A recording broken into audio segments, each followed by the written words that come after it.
When we do get to the portion, the climate conversation part at the end after John's presentation, if you could raise your hand and David or myself will cue everybody and ask you to share. That would be great. And I just wanted to welcome everybody tonight to the climate conversation. We've had a few over the years, and you know, I think it's a great format to talk about issues pertaining to climate action and environment and nature. And we had a good fulsome discussion last 2 weeks ago, so that was great. Just want to acknowledge that we're on the unceded territory of the Squamish Nation and in the territory of Musqueam and Tsleil-Waututh. And we're really happy, I'm very happy to be here. And with that, I'll turn it over to David Hawking to introduce our presenter today, and David will act as moderator for the session. Thanks, Bonnie, and thanks for coming, everybody. So we have two representatives from Metro Vancouver. You can see Derek, Jenna John, but John Linder will be giving the presentation, but Derek and John will work together in answering the questions. I'll just give a brief intro. You all know that we have our own climate change strategy, which we just adopted a short while ago. And we all know that in that transportation is our biggest issue. We also know that we're just a little organization and we need to work with others because we don't have all the jurisdiction in some areas, and we don't have the resources to really do some of the big things. So we need to make sure we work with others. And Metro Vancouver is working on a climate change strategy. Transportation is also their biggest issue, nowhere near as large as it is proportionately as on Bowen, but nevertheless, it's the biggest area of emissions that need to be reduced. And this paper is a discussion paper. They're looking for our thoughts, what we think about it, any additional ideas, just like it was a couple of weeks ago on nature and ecosystems. And then they will be developing a roadmap, a plan, an action plan that we're very much looking forward to. So I think with that sort of brief sort of intro about what this is about, and it's really important to make sure everybody gives us their thoughts. I'm going to turn it over to John then, please. And John will be sharing a screen so we can see his presentation. So over to you, John, and you can also introduce with your proper title and stuff like that. Thanks. Maybe Derek, do you want to introduce yourself first? I'm just pulling up the presentation. No problem. I'll just say hi while you're getting organized. Yeah, so I'm Derek. I'm a lead senior engineer in our air quality and climate change group. And John and I have been, and mostly John, have been doing a number of these types of presentations to many groups like this one, and they've been on, like you would have seen with the nature and ecosystems. We've spoken about transportation and agriculture and buildings and a number of other issue areas across the region. So yeah, we appreciate your time tonight and look forward to the conversation and hopefully lots of good questions and input. So there we go. Yeah, so maybe just turn it over to you, John. Okay, great. Thanks, Derek. Can everyone see the screen okay? Yep, it's okay. there. Great, okay. So thanks, as Derek said, thank you for having us. My name's John Lindner. I'm an air quality planner with Metro Vancouver.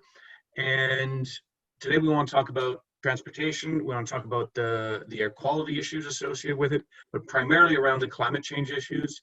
What does it mean across the region? What does it mean for Bowen? And we're looking to get sort of your feedback and your ideas on how we can reduce emissions from transportation. So I'm going to just quickly introduce sort of what is Metro Vancouver, what is Climate 2050, what is also our Clean Air Plan. I think some of this material is stuff that if some of the faces here look familiar. So I think we covered some of the same stuff 2 weeks ago when we talked about nature and ecosystems. But then I want to get into the meat of the matter, which is this transportation discussion paper that we released, and talk about the challenges, the opportunities, what are the sort of goals, where do we want to go, what are the types of actions that could help us get there. And as we're going, feel free to to enter any questions that you've got in the chat box. I won't reply to them now, but just if it helps to sort of mark down your thoughts, feel free to do that right now, more sort of as we go.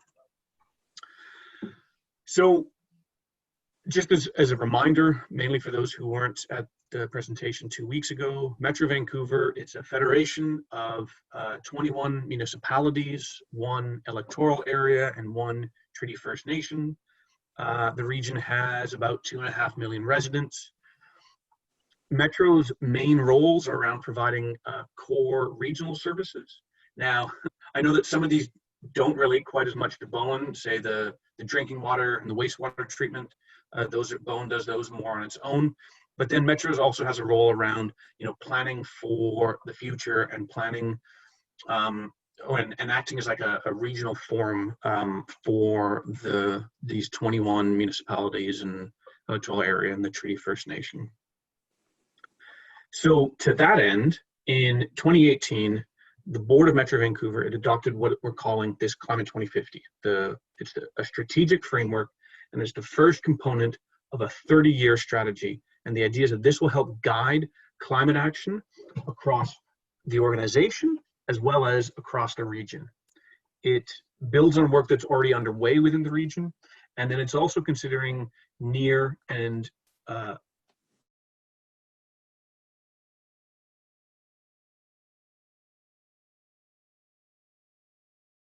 with the current climate science.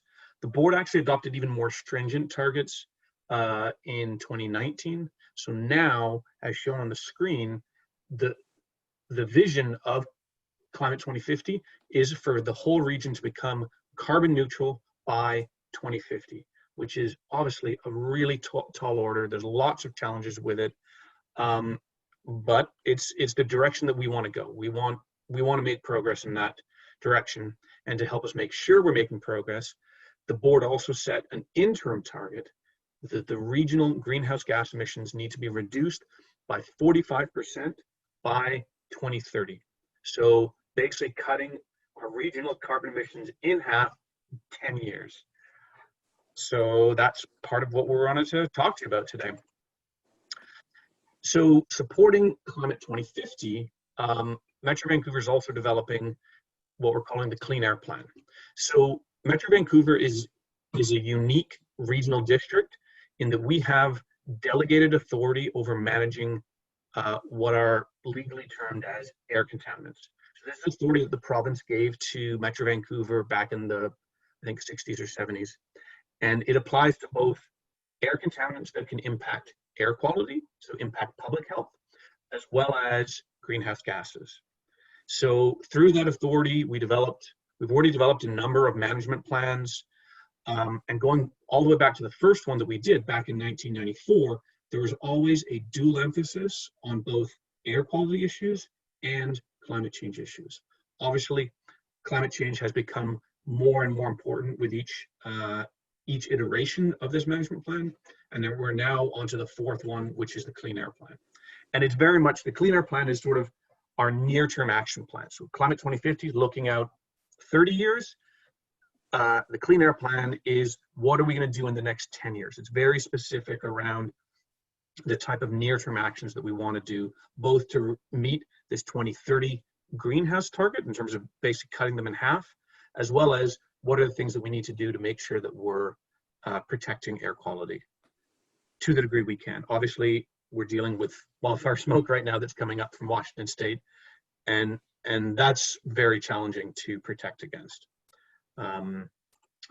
So just to give you some context around how both the Clean Air Plan and Climate 2050 are structured, both of them are organized around what we call issue areas. So Climate 2050 has 10 of these issue areas, and they cover things around both greenhouse gases and how are we going to adapt the region to the changes that climate change is going to bring us that are now kind of already baked in.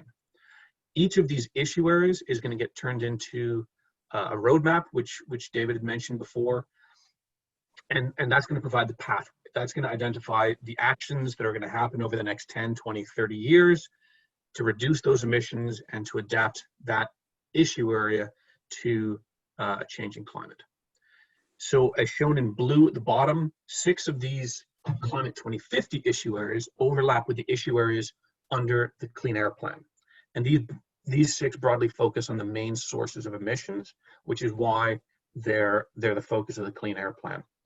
And today we want to talk about the one in orange there, on transportation. So for each of these 10 issue areas, we've developed, or we are developing, a discussion paper. So far we've released 6 of these discussion papers. There's another 4 to come. And the idea with the discussion paper is to help introduce this issue area, talk about, what are the air quality issues? What are the greenhouse gas issues? What are the adaptation issues? The discussion paper outlines some proposed goals, like where do we want to get to, as well as a range of the potential actions that could be put into place, either by Metro Vancouver or by other governments or other organizations. Today, we're going to talk obviously about transportation, and I want to focus on the greenhouse gas issues as well as the air quality issues. So to put it into context, when we're talking about transportation, we're meaning the movement of people and the movement of goods. And that obviously includes our cars and trucks. That includes, shipping of goods by boat, by truck, by train. It includes aviation, and it includes all the marine vessels. And then obviously what would be of more interest perhaps to Bowen is it includes stuff like ferries. So when we're talking about transportation, sort of all of those together, and appreciating that probably the cars and trucks and the ferries is the area of most interest to Bowen Island. So now, in terms of the challenge, every 5 years, Metro Vancouver develops what's called an emission inventory. It's basically a catalog of all the emissions that are generated within the region. The most recent one was developed in 2015, and it indicated that our regional sort of carbon footprint was about 15 million tons of greenhouse gases. So it's that 15 million tons that we effectively want to zero out by 2050. So in the top left, it shows sort of the breakdown of the greenhouse gases. The transportation sector accounts for almost half of the regional greenhouse gases, 44%. Of that 44%, the cars and trucks are the major contributor to it, followed by sort of the heavy trucking fleet and marine vessels. Some of the other major greenhouse sources are shown in peachy, is the industrial sector, and then our buildings are another quarter.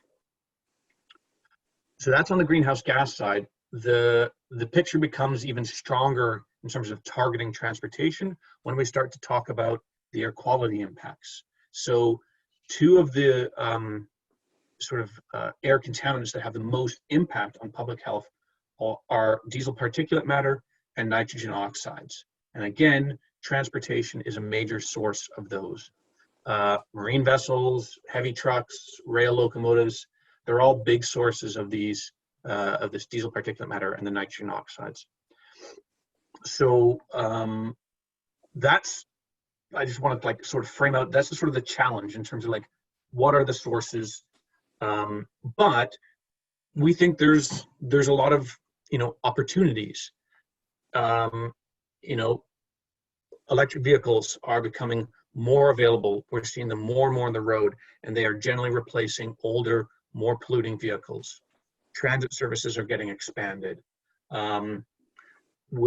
The region is developing, more compact, more complete communities that can help allow more people to walk and to cycle. Where there are still kind of internal combustion engines, we're able to produce cleaner engines, and those cleaner engines can reduce the amount of emissions that we're producing. But with all of these, it's around what can we do to accelerate these transitions? How can we reduce those emissions more quickly while at the same time also doing it in a way that's fair. So the next thing I want to frame for you is what we're describing as our long-term goals. So for transportation, we basically proposed 3 long-term goals for this sector, and the idea is that these goals sort of describe what does the region look like in terms of personal transportation, in terms of shipping in about 30 years. And we want to sort of give ourselves a target so that as we're designing policy, we can make sure that that policy is moving us towards that future state. And so I'll go through quickly the 3 goals, and then I'll move into what are some of the possible ideas that we could use to achieve those. So, as I said, cars and trucks is the largest source of emissions of greenhouse gases. So the first proposed long-term goal is that all travel within the region is made by active transportation or using zero emission technologies powered by clean, renewable energy. And I'll just say that in this particular context, when we talk about zero emissions, we're meaning the emissions coming out of a tailpipe. And we expect that with this, the primary energy source is going to be electricity because of the growing prevalence of electric vehicles. So the second proposed goal is mostly around goods movement. And it says that all heavy duty trucks, marine vessels, rail locomotives that operate within the region, they also use zero emission technologies powered by clean, renewable energy. Once we get through the pandemic, we expect and we hope that the economy is going to continue to grow, and that means that goods movement within and through the region is going to continue to grow. So we need to make sure that we find the right policies that can expand the use of both clean fuels as well as low and zero emission technologies, and that'll help reduce both the air contaminants with health impacts as well as greenhouse gases. And the last long-term goal is around aircraft. And it says that all aircraft in the region use low emission technologies powered by clean, renewable energy. So getting significant emission reductions in aviation, as well as in marine and rail sectors, is going to be challenging. The progress for that is going to depend on new technologies, new fuels, and certainly from commitments from other governments. When we're talking about marine and aviation and the rail sector, those are areas where we likely need the involvement of the provincial government and the federal government, because those are the levels of government that have the most ability to sort of impact marine, aviation, and rail sectors. And so with that, I want to move on to what are some of the, in the discussion paper, the transportation discussion paper, we identified 2 what we call big ideas. So these are, it's an action or it's a group of actions that could lead to significant reductions of emissions. And we want to just go through those, and those are some of the ideas that we want to get your feedback on at the end of the presentation. So the first one is around getting increasing the accessibility of low or zero emission transportation options. So that includes stuff like electric vehicles, public transit, electric bikes, regular bikes, and already there are a series of both provincial and federal incentives, but particularly for electric vehicles, this is still something that is unaffordable for many residents in the region, as well as lots of small businesses. So one of the things that we want to make sure as we move to a low or zero emissions economy is that we're not exacerbating, existing inequalities. And so we want to try to follow what other jurisdictions have done, where they've put in place programs that target that target a lot of these incentives to, certain groups, maybe like the low income communities, to make these options more affordable for more people. And to do that, likely that's going to mean Metro Vancouver working with and pressing on the provincial and federal governments and others to expand or adjust these type of incentive programs, just to make sure that there's more people that get an opportunity to get onto these clean transportation options. So the second one, I'm guessing may well, or could potentially be a bit more contentious for residents on Bowen, and this is around the idea of mobility pricing. So the region, it's growing. There's only so much road space. Certainly on some of the major arterials, congestion is getting worse. And so TransLink, as you likely know, is already exploring the idea of mobility pricing. And they're looking at it to both reduce congestion, fund transportation initiatives, and help support a fair transportation system. So when Metro Vancouver is thinking about mobility pricing, we're obviously looking at how can it also target emissions. London, England, for example, they have a congestion zone in the downtown core, but it is tied to an ultra-low emission zone, which then requires that vehicles meet stringent emission standards if they want to access certain parts of the city. So a low emission zone or similar types of approaches could help reduce emissions, but we know that any sort of approach like that really has to be designed carefully to make sure that it deals with these equity issues, including for kind of far-flung commuters, such as folks living on Bowen, and that it ties in with some of the issues that we're dealing with around housing affordability. So those are the big ideas. But I have a number, a bit of a laundry list of some other things that are already happening within the region, as well as things that are being done elsewhere that we think could be imported into the Metro Vancouver region.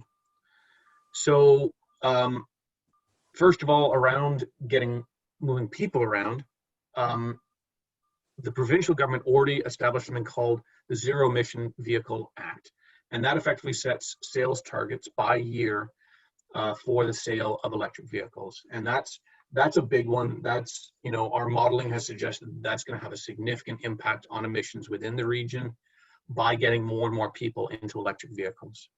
But coupled to that, there's the transit expansion that TransLink is doing. They're also working on a low carbon fleet strategy, basically to get more, low or zero emission vehicles like, battery electric buses, getting more of those into their fleet.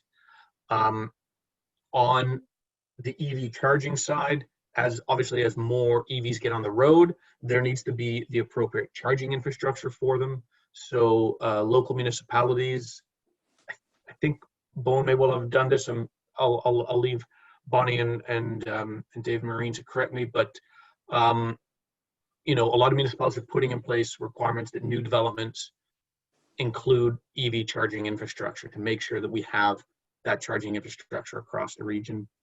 And then there's new technologies that are coming out, both in terms of airlines and in terms of ferries. So Harbour Air is now testing an electric seaplane, and BC Ferries has got both LNG ferries, and I think they're testing a hybrid electric ferry which runs on a diesel electric battery.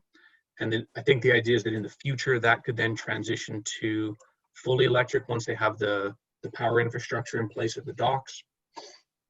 So those are the sort of things that are happening already within the region. But then in terms of, in the discussion paper, we identify some additional types of actions that other jurisdictions are doing. So this can include cycling highways, which help, cyclists reach their destinations faster.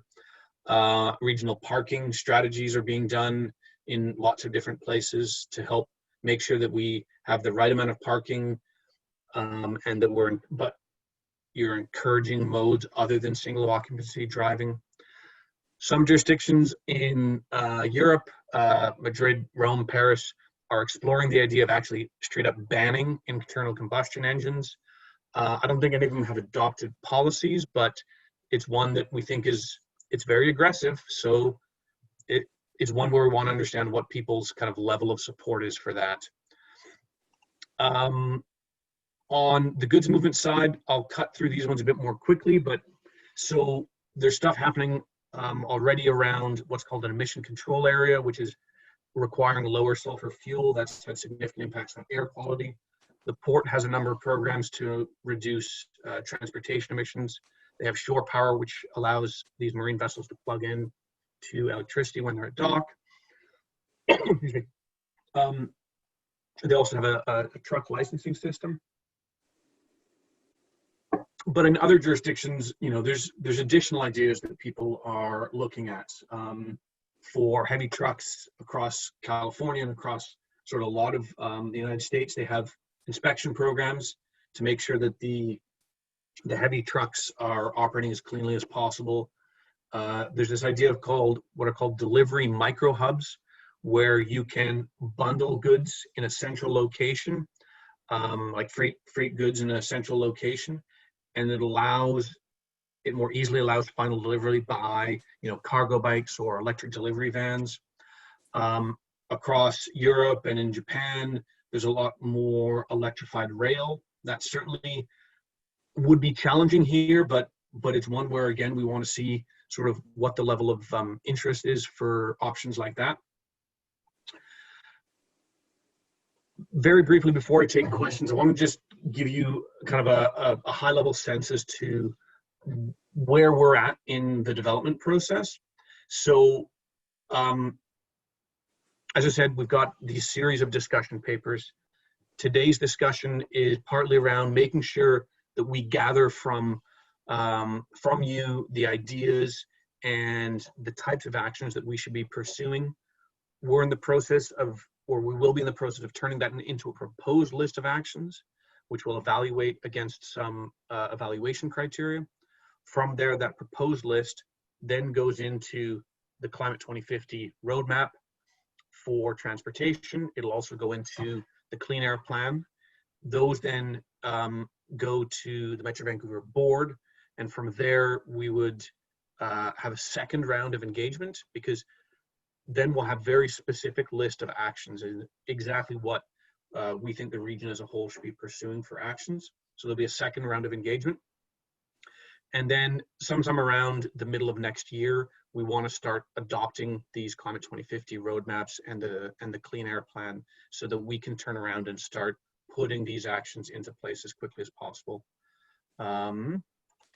And clearly, this is going to be something where we all need to work together, that local municipalities, the province, TransLink, the Port of Vancouver, everyone needs to be trying to set the same sort of targets and having the same policies, so that we're all moving towards in the same direction. And so this is going to be, obviously, you know, from what I'm showing in terms of the scale of emissions we're dealing with, this is going to require a lot of work, and it's going to require a lot of collaboration between you know, different governments as well as residents and businesses.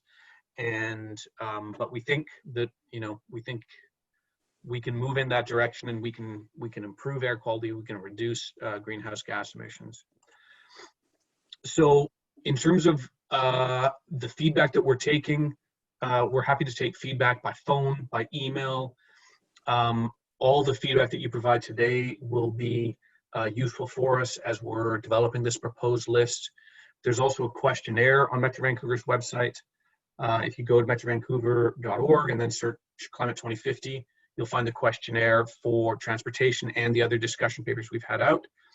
We have a mailing list where, if you want to find out about additional engagement events that we're going to do, you can sign up there. And I want to thank you in advance for any, you know, questions you've got or any comments you've got. And then I'll just end with this item around the question now to you guys as the representatives from your community. Are these the right goals?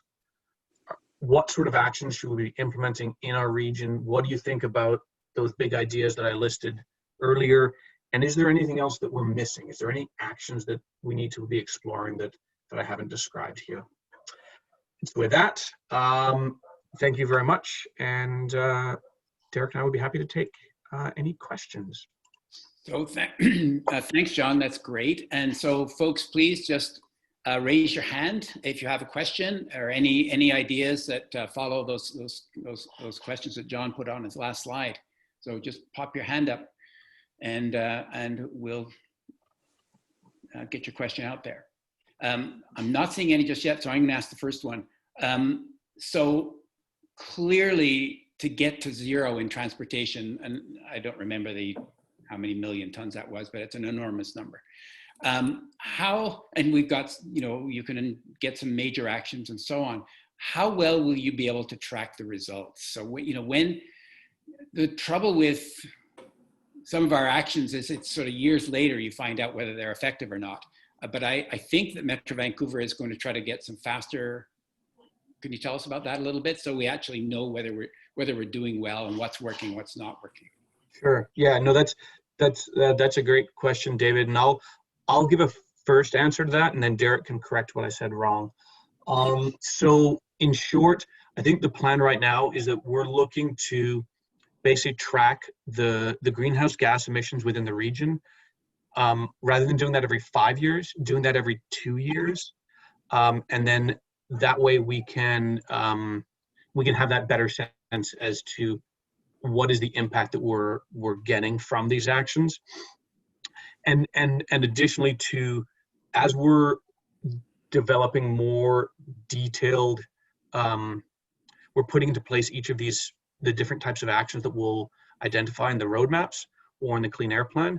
Each of those will have a variety of metrics which will be more specific. So I mean, it's one thing at a regional level to talk about, okay, this is the greenhouse gases coming from the transportation sector, but I think we want to identify some additional metrics. So for example, I mean, it could just be, one of them could be, what are the number of electric vehicles in every municipality? And we can get that information through ICBC in a way that's not, not a risk to anyone's privacy. And so that we can get probably even more quickly. And so we can track some of these metrics on a very regular basis to make sure we see what the impact is of these policies.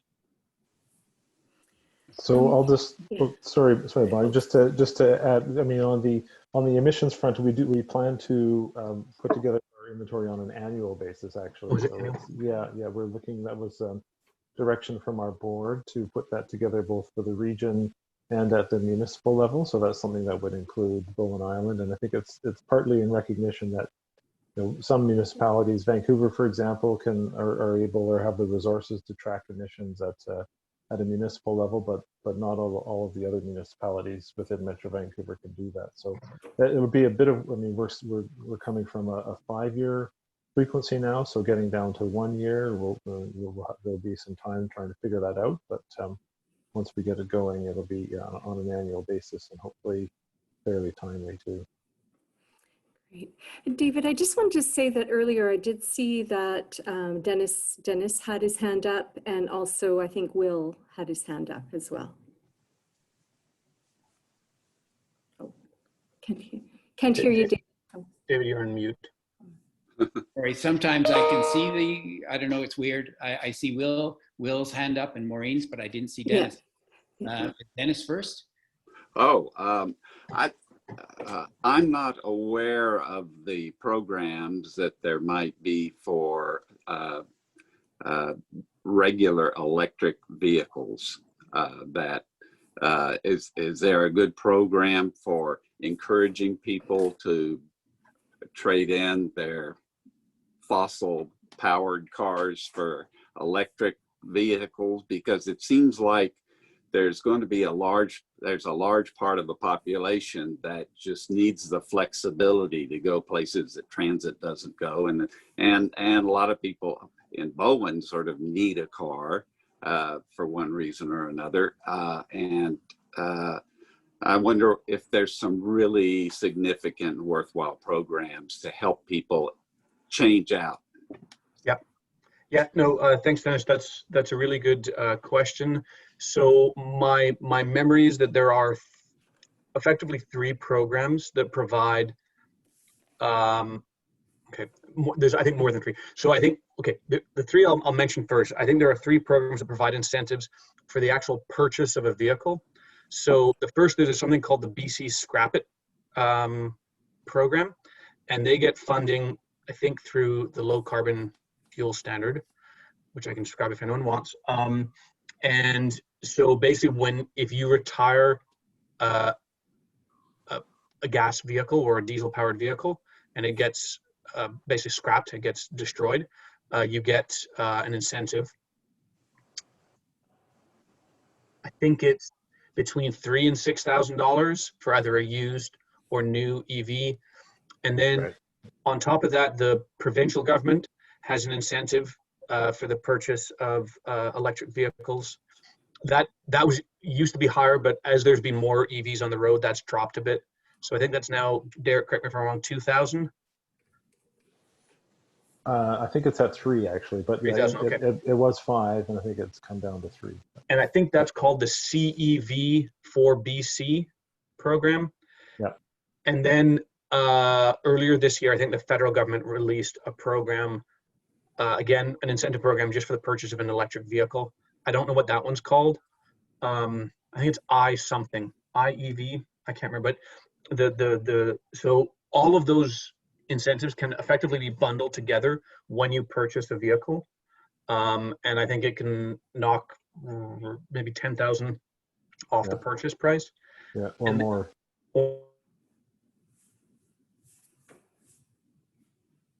I think BC Hydro has some incentives around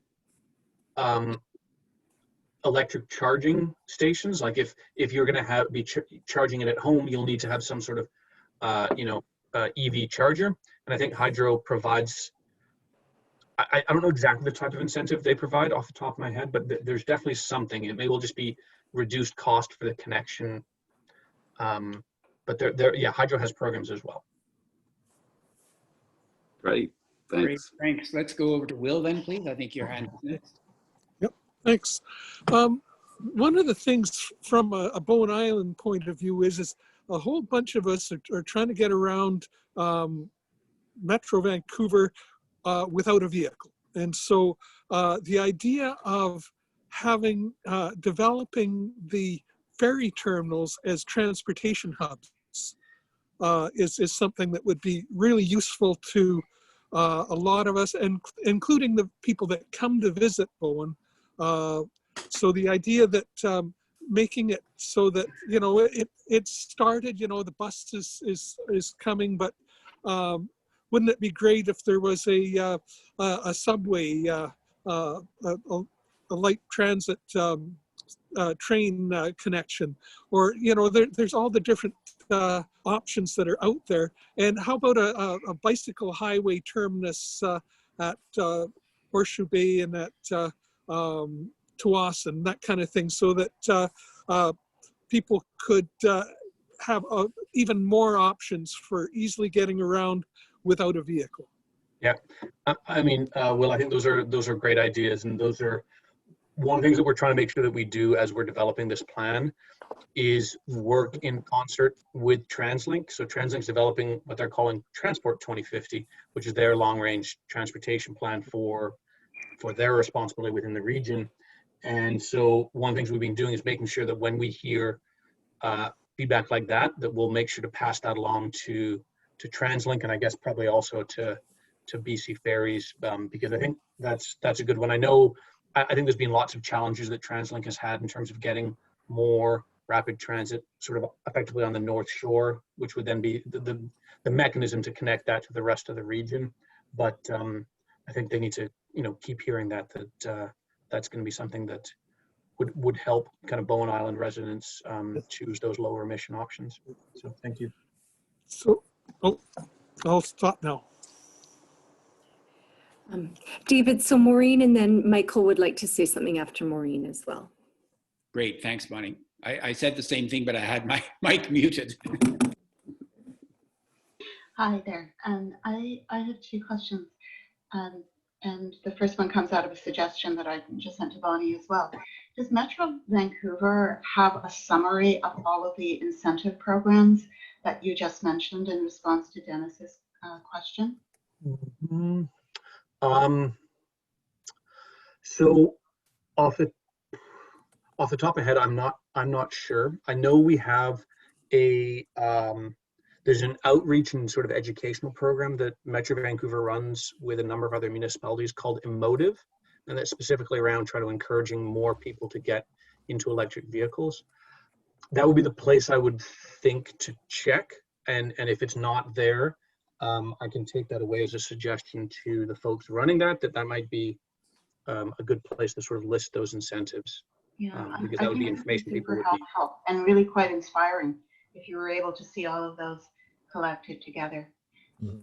And then the second comment, the data collection on an annual basis, I think that is absolutely amazing if you're going to be able to go there.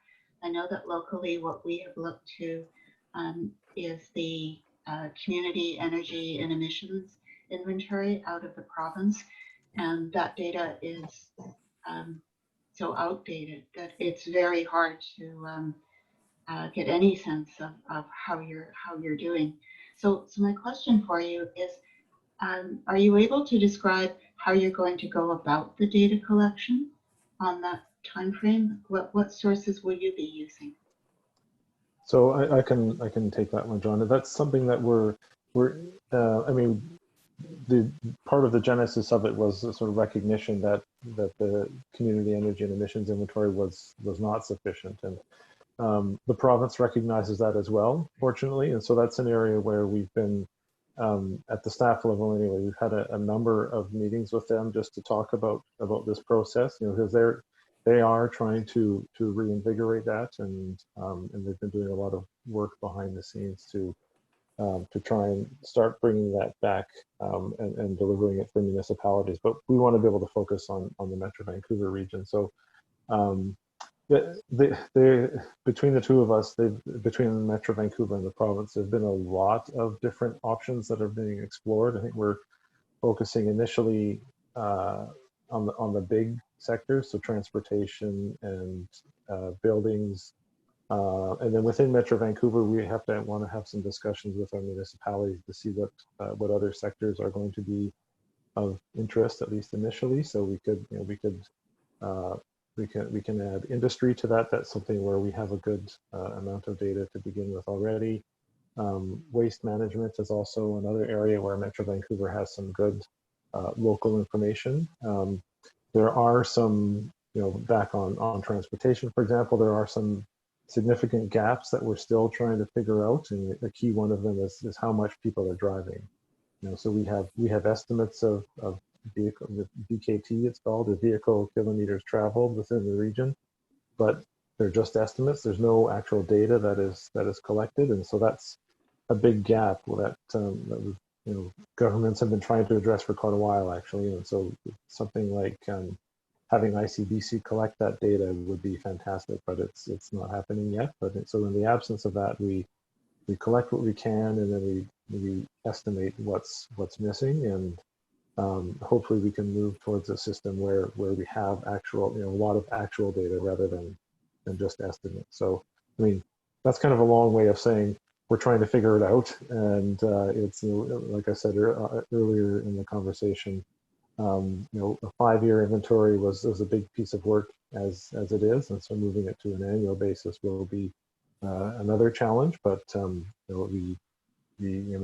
something that we're working towards with the province, and so hopefully once we get it all figured out, it'll be rolling smoothly and coming out annually and be really useful. Yeah, I appreciate the work that would be involved there. One of the things that was relatively recently included in the inventory was degree of deforestation.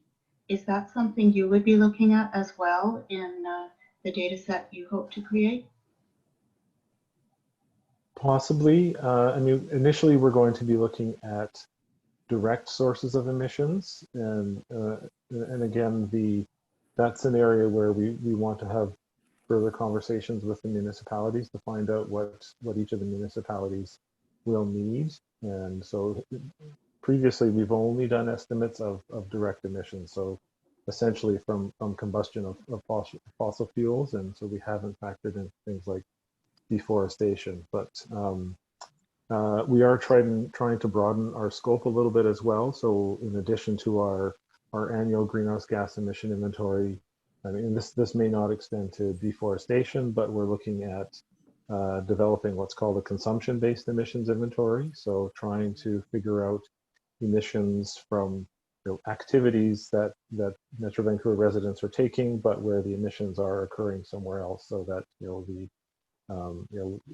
electricity generation and electricity consumption within the region, things like air travel, things like embodied energy and emissions that go into building a car, for example, or building materials in our home, right? Trying to capture all of that so we can see a broader picture of of the emissions beyond just what's occurring within the region. So yeah, deforestation, I'm not sure where that, I mean, we're scoping that consumption-based inventory right now, and I don't know that deforestation falls within that as well. But I mean, John, maybe you can comment on sort of the adaptation connection to that. So on the deforestation, I know that so Derek and I are within our air quality and climate group, but then within Metro, there's also the group that develops our regional growth strategy, our regional planning department, and they have developed an estimate of, I think they more broadly describe it as like sensitive ecosystems that have been lost. But I think within that, they have identified how much forested areas have been lost over the last, I think they looked specifically from like 2010 through like 2016 or something like that. So we do have estimates sort of recently, and we're in the process of also sort of coupled to the discussion around what are the potential actions.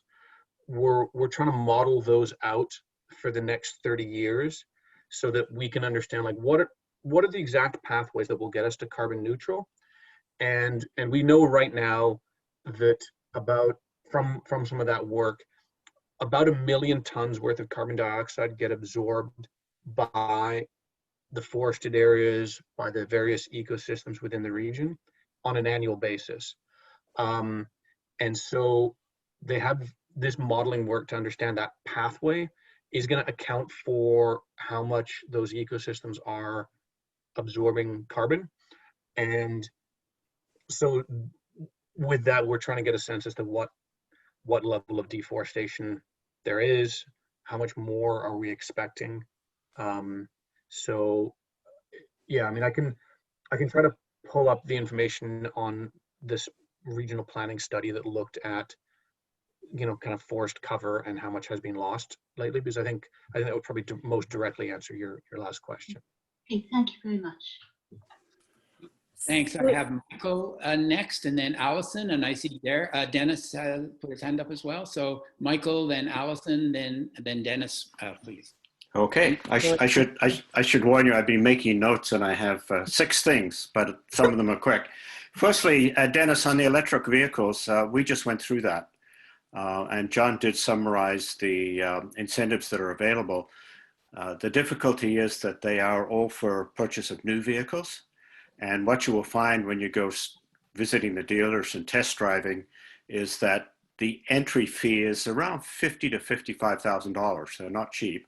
And the demand is so great that, for example, North Shore Nissan, if you want a Leaf, it's a 3 to 6 month waiting period, and they want a fairly hefty deposit.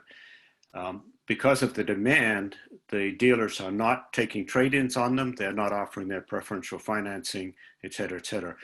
We ended up buying an electric car on private sale, and we have already worked out that our electricity cost additionally will be $75 a year, which is pretty much the cost of one tank full.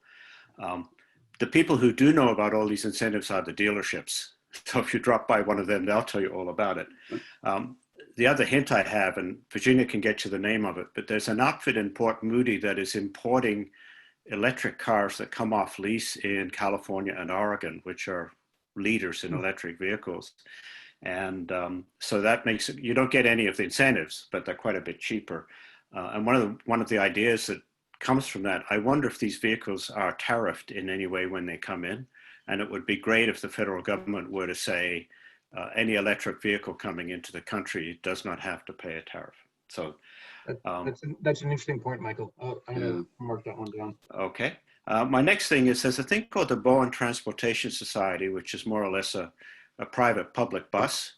It goes from Horseshoe Bay to downtown, stopping only to pick up, in my experience, exhausted cyclists.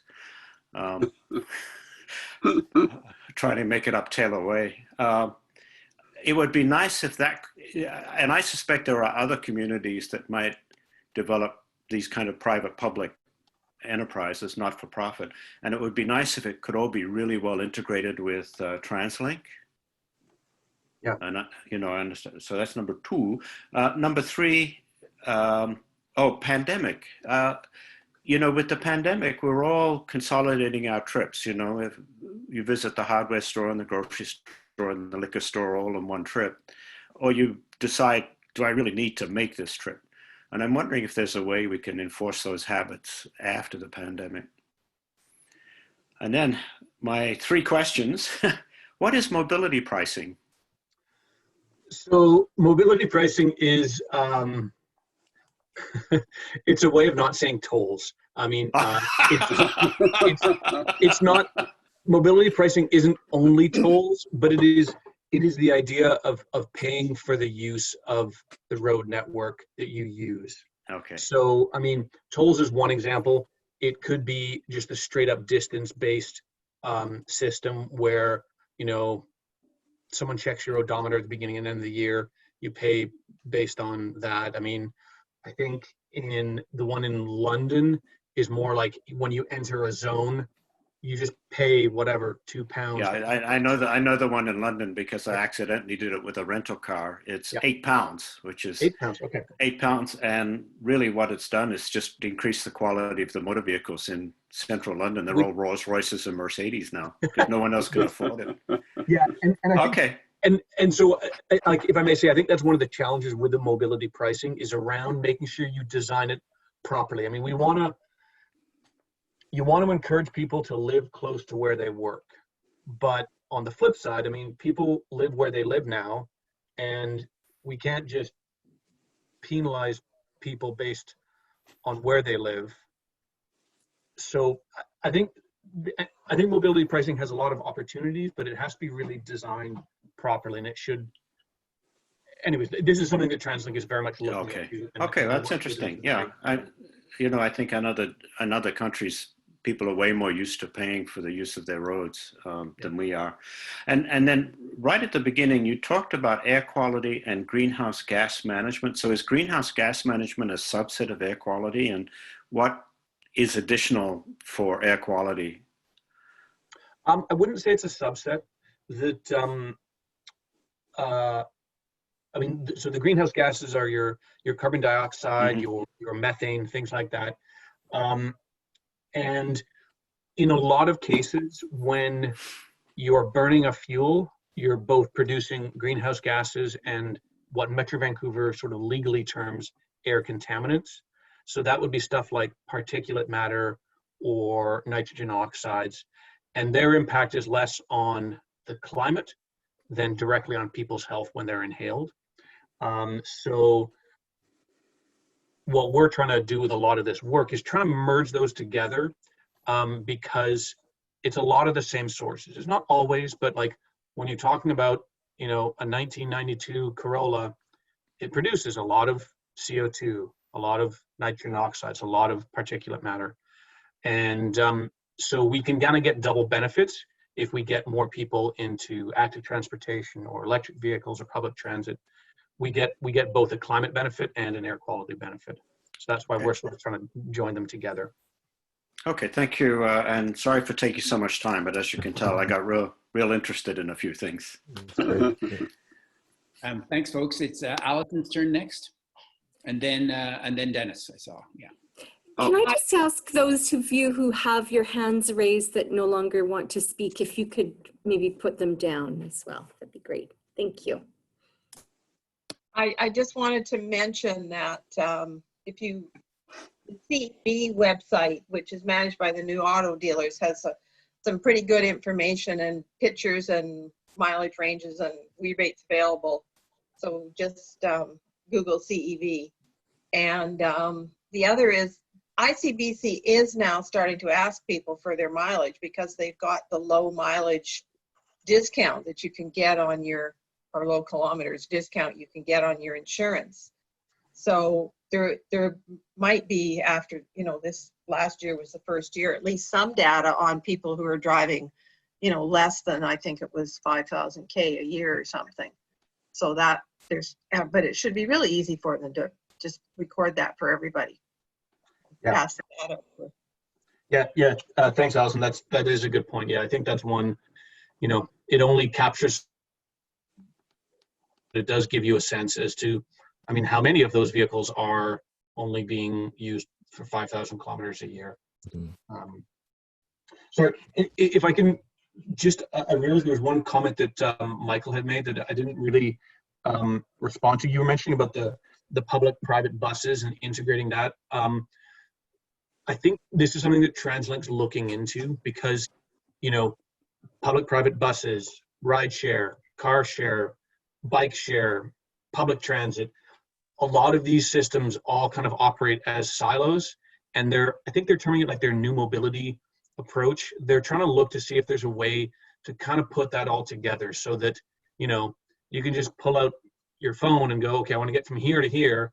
And then, you know, you can, okay, I can walk for this little bit and then hop on an Uber or whatever. And that it integrates all that together so that you can make the transportation system more efficient. And I'm not quite sure exactly where they're at, but I think we can certainly mention to them that, you know, those public-private bus systems, you know, should be considered as they develop that sort of, they do what they can to develop that system. Thanks, John, for that. Please do mention it. I've been involved when we were talking about this earlier before the session started. That was the organization I was referring to. It's sort of worked okay with TransLink, but they're also very jealous of any competition with their own and so on. So it's not been a fabulous marriage, but it's you know, it's kind of working okay. But if you mention that to them, that would be great. Dennis, I think you had a request, and then Mikhail after that. Actually, I don't remember what question I had, so I'll pass. Maybe we answered it. Mikhail? My name is Councilman McKinley. So I just wanted to talk a little bit also about COVID and the reduction in the busyness of work. So with COVID, obviously we were told to stay home, and so meetings were canceled or done by Zoom, and there was a real shift in mindset with businesses and employees and that sort of thing. It would be amazing if there was some sort of incentive or some continued shift in business to reduce that busyness, that traveling, and all the carbon footprint associated with that. So for an example, my husband's an engineer that commutes into town daily, not since COVID, but with COVID, he's been home. And then with his job, he had to take a car because then he'd have meetings throughout the day, and he'd be driving all the way to Surrey and Burnaby and Metro Van and, you know, New West and everything else to meet with clients and SMUs and that kind of stuff. And since COVID, that's all stopped. So there's not only the driving footprint of having his car on the road plus hundreds of others, but then there's also the footprint associated with all the meals and everything, the to-go cups and everything that's associated with that. So it would be really awesome if there was some sort of incentive to keep people or keep businesses in this mindset where it isn't required. You know, you don't need to take everybody out for constant lunches or meeting for coffee or whatever. You know, business now can be done in a different way. We just need to continue doing it that way. Yeah. I think that's a really great point, Michaela. And I imagine that there'll be a lot more openness to sort of large-scale telecommuting in the future because everyone's now seen how it works. and it's not perfect. There's certainly, I'd like to be in the office every couple of days at least, but I'm much more, I think, in writ large, everyone's more open to the idea of doing that at least a couple of days a week. And like, if everyone's doing it a couple of days a week that they're working from home, that's a huge impact on our commuting emissions and those associated impacts. So yeah, I think that's a great point. Yeah, and there's something, I mean, it's an area where we've been able to measure the difference too with our air quality monitoring network. You've probably seen news stories about differences over in air pollution in China and other areas, for example, and we experienced the same thing within the region as well. I know David is on the Metro Vancouver COVID-19 task force. I don't know if you have any, David, if you have any comments about conversations there and how to, for businesses trying to keep some of these lessons that, good lessons that have been learned in place, or how to encourage that? And no, we haven't really.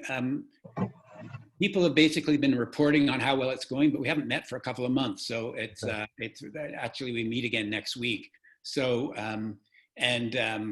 part of that agenda is an update from, Metro Vancouver's head of planning, Heather McNell. So probably we'll start getting back into that sort of thing. One of the bigger concerns up to now have been some of the issues around how municipalities are managing to survive, but also how do we deal with homeless people and some of the issues that where we need other levels of government to help out. So not on that just yet, no.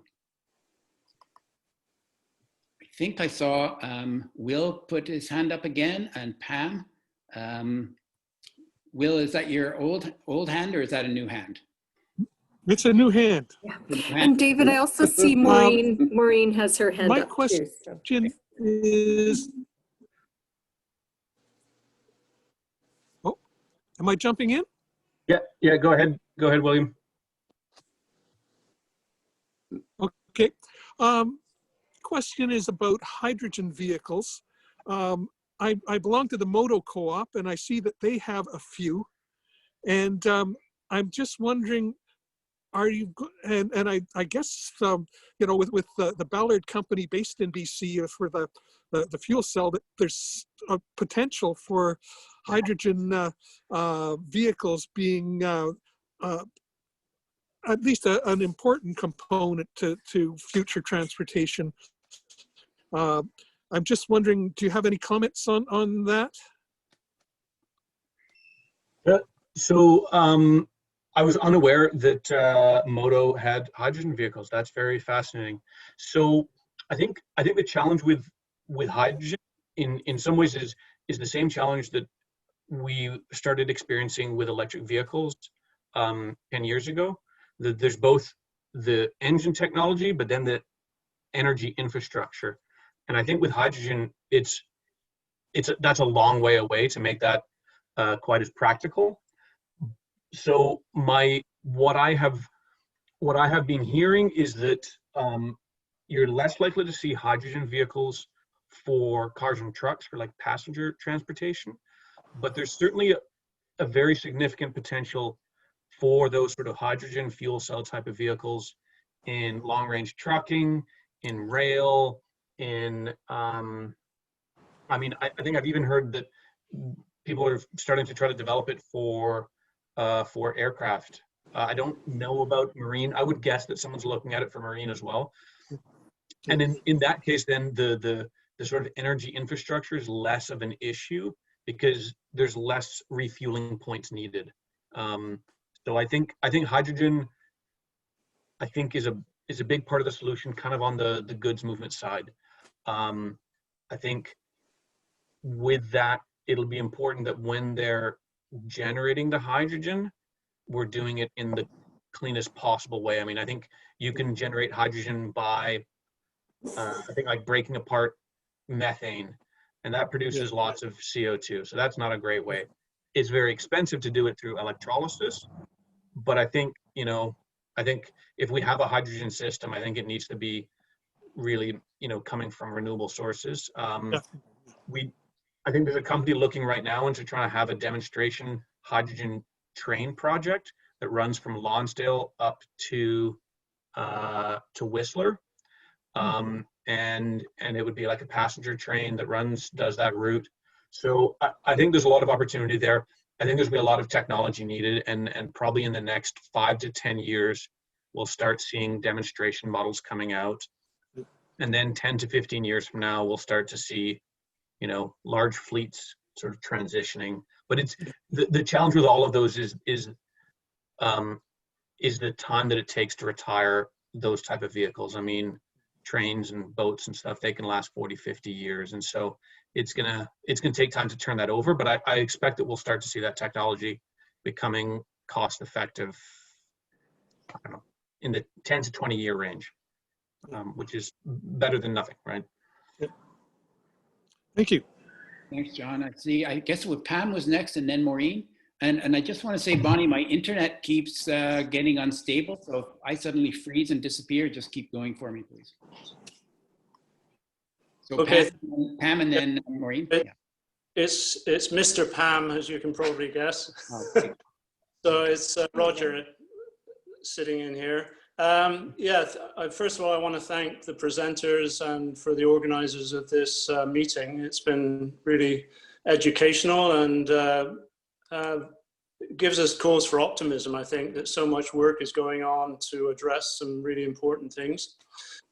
Just a couple of comments, really. One, you've already mentioned the importance of dealing with emissions from the ferry fleet. And my understanding, I just wondered if the number is still correct, but my understanding from a survey that was reported several years ago now, but at that point, the estimate was that the Queen of Capilano probably represented something like 50% of the carbon emissions of all of the residents of Bowen in a typical year. And if that's the case, then that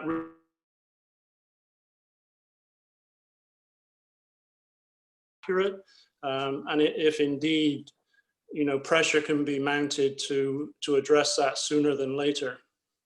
Actually, I can answer that one, but the data is old. We had an analysis done by the Pembina Institute of all our GHG emissions back about 15 years ago.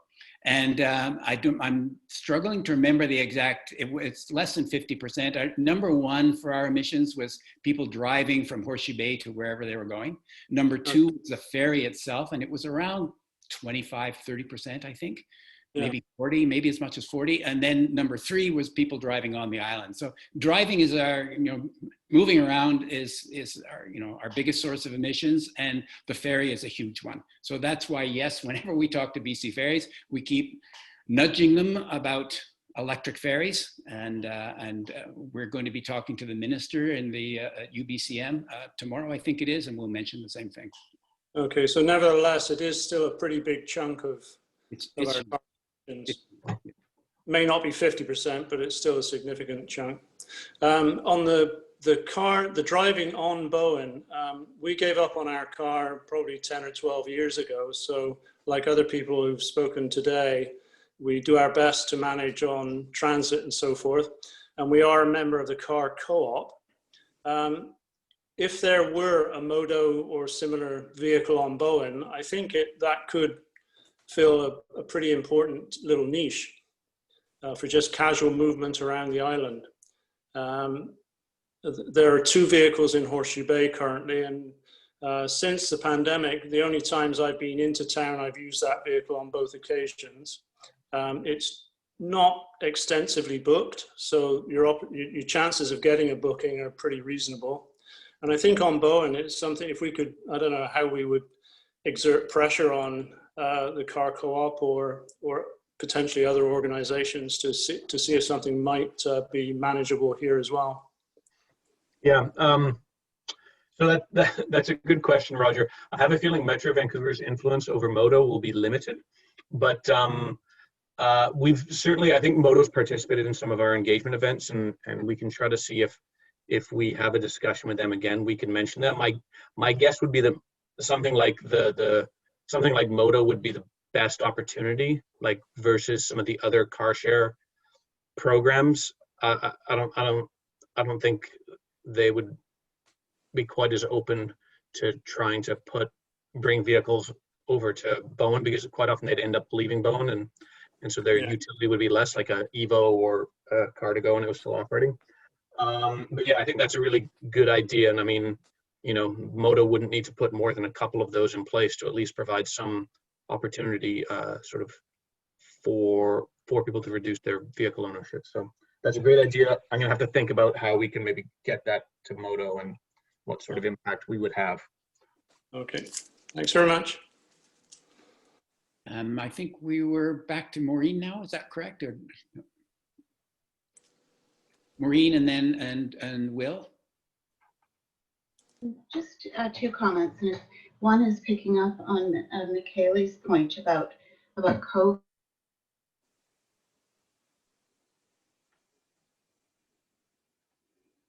Sorry, Maureen, I can't We hear. lost her. You seem to have frozen, Maureen. Yeah, Maureen's is sometimes unstable. So And the come change in back. our drive. Can you hear me now? I can hear you now. Yeah, go ahead. Okay, good. I'm picking up on Michaela's point about the impact of COVID on our driving habits and how we might retain those habits in the long run.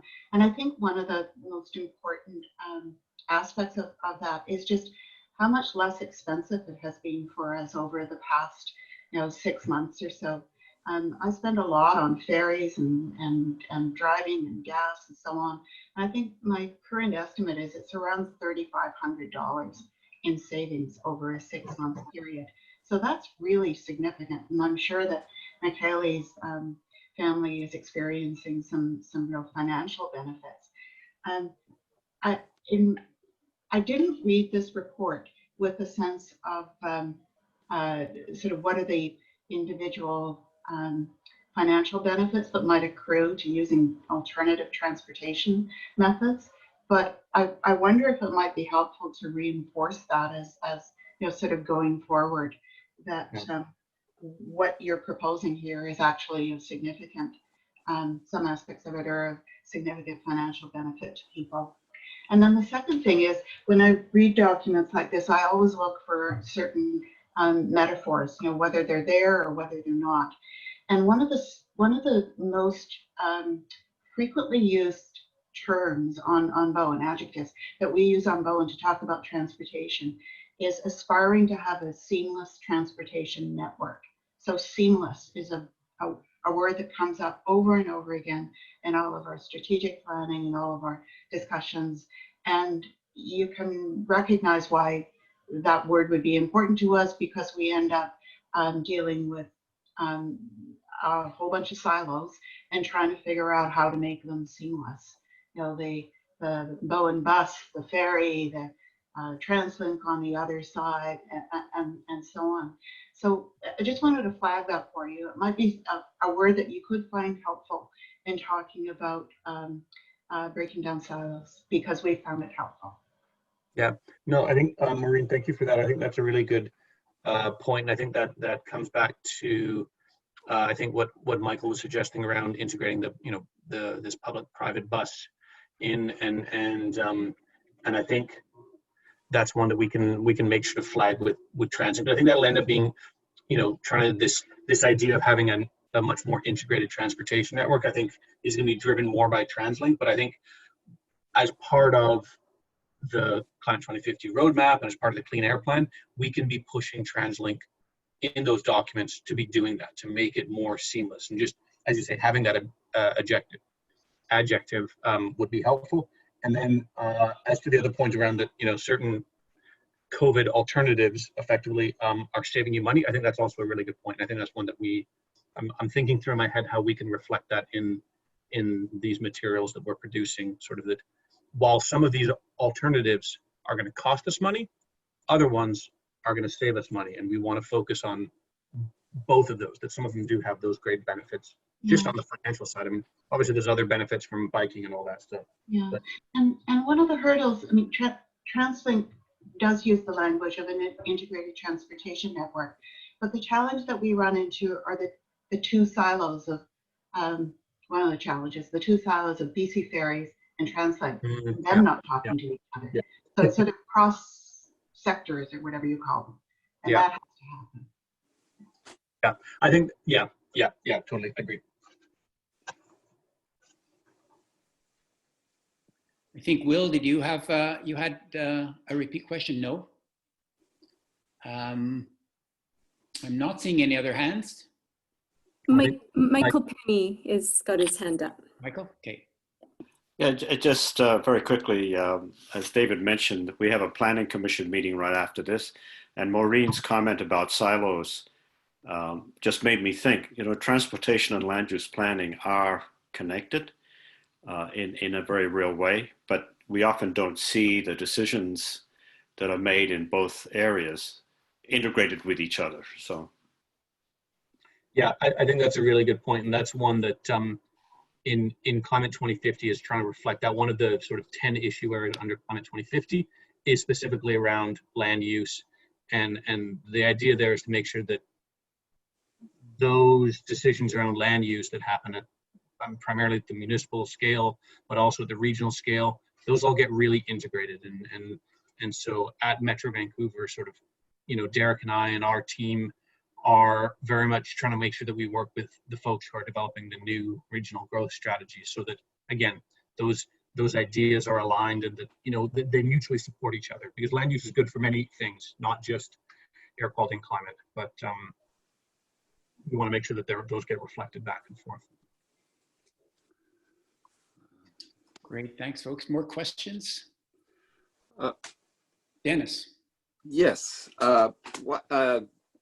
Thinking of Bowen, and have we really taken a hard look at Bowen and its roadway network, and being able to link some of the roads and avoid a lot of extra miles everyone has to drive to get from point A to point B? As not to mention the whole idea of safety and alternate routes in a disaster scenario. You know, that could actually have a pretty major impact on helping actually pay the cost for additional roadways. I'll try speaking to that a little bit, and Maureen or Bonnie might add in. I mean, Dennis is right. We have a hub and spoke for the two Metro Vancouver folks, a transportation network. So you might be, like Dennis and I aren't that many miles apart. If we couldn't throw a stone, but not too far apart, but we've got to drive all the way up to the top of the hill and all the way back down again. And if you're trying to walk, yeah. There are some options on Bowen for connecting, and that there have been some discussions on that. But of course, there are all kinds of issues around private property and so on, and also cliffs, you know, cliffs and mountains. Yeah. You know, it is a really good point. For our bus, it can be, you know, quite inefficient to go up and back for the, you know, up to the hub and back down. There are some potential opportunities that are being looked at, but there's not a heck of a lot of opportunity there, but it is an important problem. You're right. I don't know, Bonnie or Maureen, any thoughts?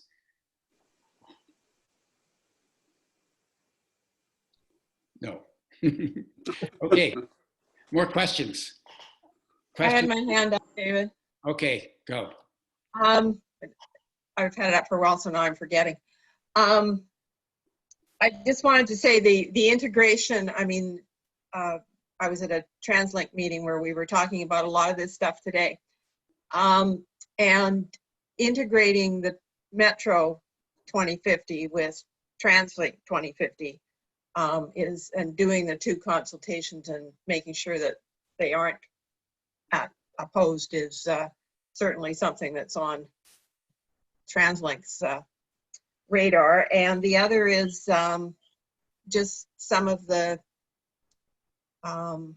road things and safety, and you know, it would be a lot safer or cheaper to run a snowplow that went in a circle or a loop than having to go back and forth and some of our other just day-to-day operations. So that's probably something we should, that Dennis has raised a good point to think about. Yeah, I'll address the first question.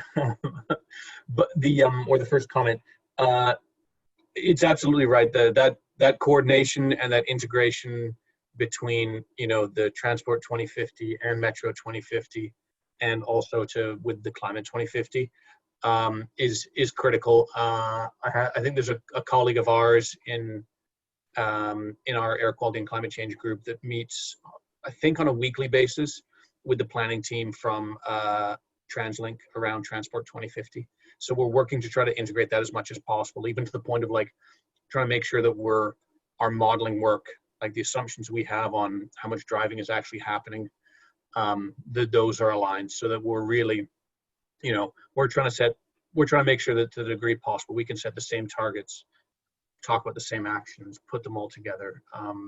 I think that's really critical. That's the way we're going to make this successful, is if all the different, you know, the different governments with their different jurisdictions are all pointing in the same direction. That's how we make this happen.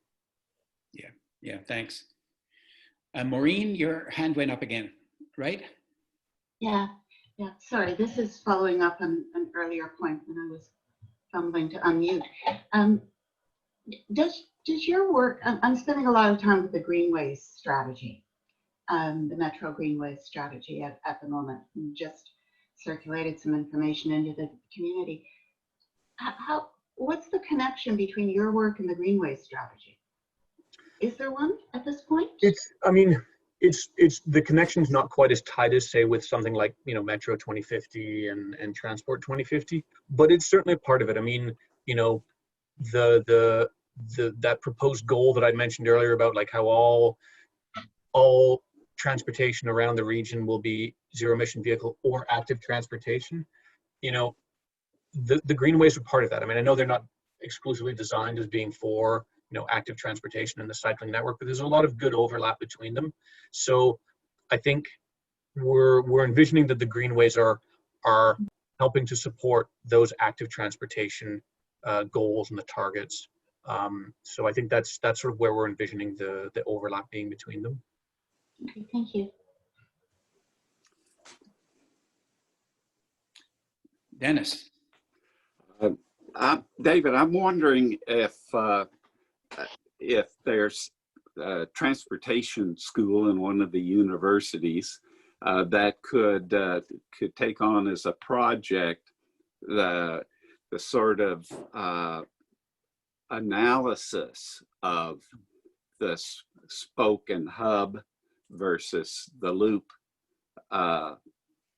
concept, in terms of the incredible number of miles driven, impact on the environment, on safety, and all these kinds of things, sort of bundle it up so that we have the data that shows maybe we need to do some analysis in terms of, you know, putting ropes across streets and find out how many cars go and all that kind of stuff.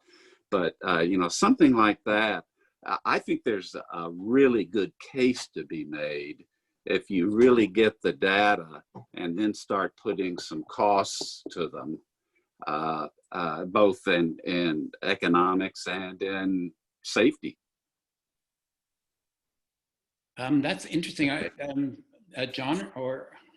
Yeah, I mean, it's like a suggestion for the group is, I mean, this is something that Metro Vancouver and other local governments have done, as UBC has a Sustainability Scholars Program. And so governments or organizations are able to hire a scholar, and it's a $5,000 budget, and they allocate time to your sustainability-based project, basically. And so, you know, if the right scholar is available with the right skill set, then that's, you know, an analysis that could be done to look at, you know, the environmental impacts, the safety impacts, like you mentioned, and do a comparison of different travel network options, I suppose. So, I mean, that kind of opportunity is out there.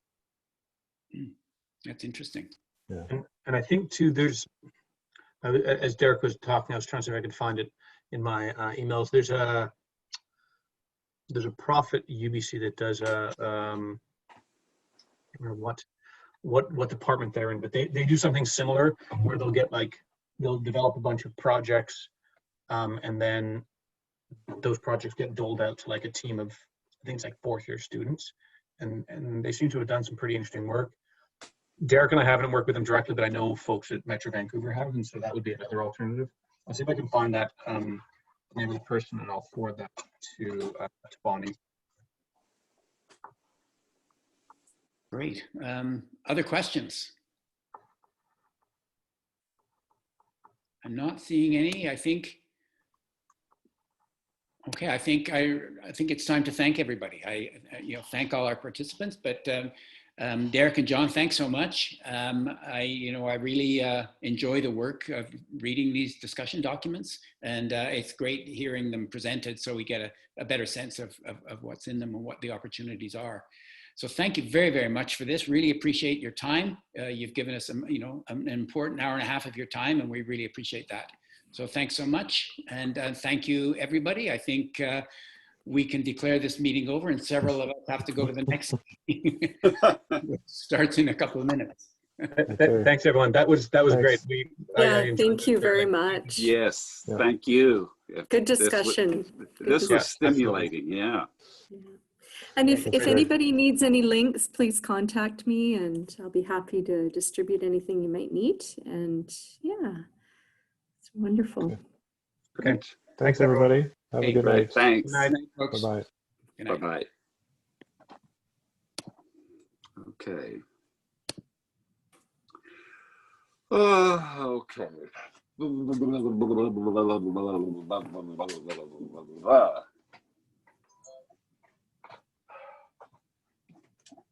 Okay, so this is the Honeywell stuff. Okay, so I did do.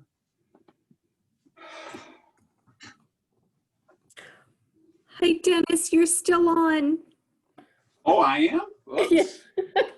I thought I got out of it. There you go. Nice to see you. Okay, okay, leave. Here we are. okay, good. Good to see things.